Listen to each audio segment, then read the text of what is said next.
Cinema அப்படிங்கிற art ஃபார்முக்கு நம்ம வந்து பழகி சினிமாங்கிற ஆர்ட் ஃபார்முக்கு நம்ம வந்து ஒரு ஒரு ரசனையாக விஷயம் பழகியிருக்கோம்.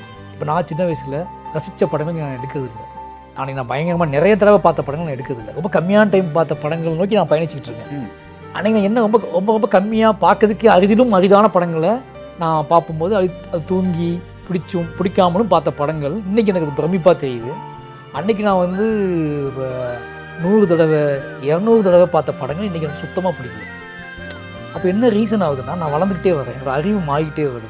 அப்போது இந்த இடத்துக்கு நம்ம படைப்பாளியாக வந்து நிற்க வைப்போம். இப்போ இவ்வளோ ஸ்பேஸ் நடந்து வந்து நடக்கும்போது சினிமா அப்படிங்கிறது அன்றைக்கான ரசனை மட்டமாகவே இருக்கக்கூடாது. எனக்கு இது ரொம்ப ஆழமான படைப்பு, இன்றைக்கி வரைக்கும் அந்த படங்கள் நமக்கு ஞாபகத்தில் இருக்குது, இன்றைக்கி அதோட தாக்கம் நம்ம விட்டு போகலை அப்படின் போது வெறுமனே அன்றைக்கு அந்த 120 ருபீஸ்க்காக அந்த 2.5 மணி நேரத்துக்கான ஒரு படைப்பாக மட்டும் பார்க்குறதுக்குள்ள அந்த 2.5 மணி நேரம் நான் என்ஜாய் பண்ணலான்னு சொல்கிறத என்னால் ஏற்றுக்கவே முடியாது.